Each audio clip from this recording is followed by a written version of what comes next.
Chapter 3. Jacob tried to move, but the pain shot through his limbs and grabbed his chest like claws. Panic flowed in him. "I'm broken."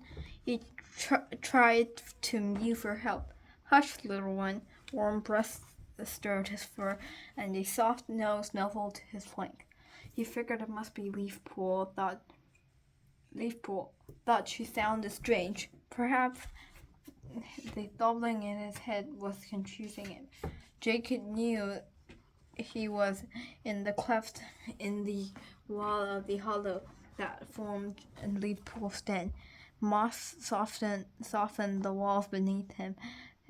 Cold air flowed down the smooth rock walls as soft as water. Tendrils of brambles sheltered the entrance. The scents of herbs filled the air. Instinctively, Jake tried to distinguish one from another. He identified juniper easily. People had to feel it to Lion Kit for bellyache after he had eaten too much fresh kill. Borage, he remembered, was for when Fern Cloud had a fever after Ice Kit and Fox Kit were born. Where were Holly Kit and Lion Kit? He couldn't smell them anywhere. He roared in his nest, trying to find them. Lie still, little one. Jacob opened his eyes and saw a she-cat crouched beneath him. He realized he must be dreaming. She wasn't a cat he recognized, but she had ThunderClan scent. Her image was hazy jumble of shapes, but he could make out the beautiful orange-brown pelt markings on her little body as she sniffed along her pelt.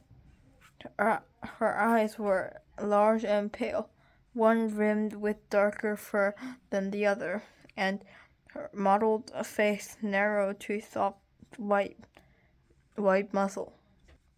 "Don't look so frightened," she told him. "You're safe." "What about Holly Kit and Lion Kit?" "They're safe too." Jacob let his head pressed back into the moss as the she-cat continued to nuzzle his fur, gently touching every aching spot on his body. The parts that she touched seemed to flow with heat until he felt warm all over. "Drink now, precious," she urged. She dragged a leaf to his mouth. He held a tiny pool of water. It was cold and sweet and made him feel sleepy. He closed his eyes. When Jacob awoke, the she-cat was gone. His body still ached, but not as much as before. "You're awake," Leafpool's voice surprised him. "Where is the other cat?" he asked grudgingly. What other cat?" The one that brought me water to drink." He recalled the distinctive mottled markings on her body. She was tortoiseshell with a white muzzle. "Tortoiseshell with a white muzzle?" Leafpool's mouth sharpened with interest. Jacob couldn't understand why Leafpool was just repeating everything he said. He tried lifting his head, but his neck felt too stiff and winced in pain. "You'll be sore for a while," Leafpool warned him. "But you were lucky that no bones were broken." He rolled a bowl of soap water to his muzzle. "Here, you should drink something." "I'm not thirsty," Jacob mewed. "I told you that other cat brought me some water." Leafpool tossed the moss away from his mouth. "Tell me about her," she prompted gently. Jacob started to feel uneasy, as he might have done something wrong. He was puzzled by the tension in Leafpool's shoulder, and the way the tip of her tail stirred the moss-covered ground. "I've never seen her before, but she smelled the Thunder Clan, and she was here in your den, so I guessed it was okay to drink the water she gave me. There was a long pause. Then it was Spotted Leaf, Leafpool mewed, one of our warrior ancestors, like Star Clan. I'm dead? I'm not dead, am I? Like, no, of course not. It must have been a dream. But why would I dream of a cat I've never met? StarClan works in his own way. Spotted Leaf chose to come to you for a reason, Leafpool murmured. She turned away to tidy the wraps of herbs. Thanks to our clan, your ancestors took pity on you, she told him briskly. You could have died falling over the cliff. You were lucky you wasn't badly hurt. I feel hurt enough, J.K. complained. You have no one to blame but yourself. You should never have gone hunting foxes. Your mouse brains. The three of you. And most of all, what were you thinking of leaving the camp like that? Her irritation sparked an anger in J.K.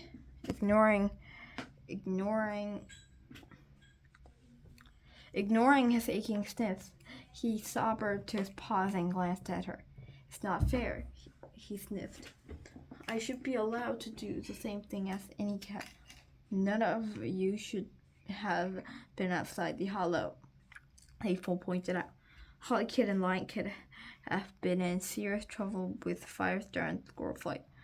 Jacob opened his mouth to defend himself, and she went on. Thanks to our clan, that Stormclaw was close enough to save Holly Kid and Lion Kid from that. Then, those fox cubs were old enough to have torn them to pieces. Jacob lifted his chin defiantly. We were trying to protect the clan. One day you will, Leafpool promised. But first, you need to learn as much as you can, which includes learning not to go by yourself. Do you think Firestar will delay my apprenticeship because of this? He mewed, suddenly anxious. Leafpool drew his tips of her tail gently around his ears and said nothing. You do, don't you? Jacob wailed. Has Firestar said anything? Tell me, dear Jacob, Leafpool sighed. You must know that you can never become an ordinary apprentice like Holly Kid or Lion Kid. She ran her tail along his back. Jacob shrugged it away. It was through a gale it had swept him up, and he could hear nothing but the rushing water in his ears. He began to walk to the entrance of the den, but paw steps made him wince with pain. People called him, sounding unhappy. Jacob, wait, I thought you understood. Understood what? Jacob whipped around to face her. That I'm not good to fight for my clan. This has nothing to do with not being good enough, Leafpool mewed. There are other ways to serve your clan. But Jacob hardly heard her. It's not fair, he raged. He started to push his way out of the brambles. Jacob, Leafpool's voice was firm. Come back. Instantly, Jacob paused. You described Spotted Leaf to me perfectly. Have you always been able to see like that in your dreams? Jacob tipped his head to one side. I guess, he mewed. What do you see? It depends what I'm dreaming about. Jacob was growing impatient. How could his dreams help him become a ThunderClan warrior? The hazy images he saw while slept were pale in comparison to the rich world he sensed brought while he was awake. Now tell me which herbs I used to treat you. Curious now, Jacob padded back to his nest, focusing the pungent scents that lingered on his pelt. Scents left by the herbs Leafpool massaged into his wound. Dock on my scratches and come free with where my body is stiff. You have a good memory of plants. There are other ways to serve your clan. clan than being a warrior. You'll make a good medicine cat, for example. Medicine cat? Jake echoed his disbelief. Always thinking of mouse bile and cleaning up bad-smelling wounds. You can be my apprentice, Leafpool urged. I don't want to make do with being a medicine cat, Jake hissed. I don't want to live half a life, separated from my clanmates like you are. I want to be a warrior like Brambleclaw and Firestar. He turned away from Leafpool, bristling with fury. I hate being blind. I wish I've never been born.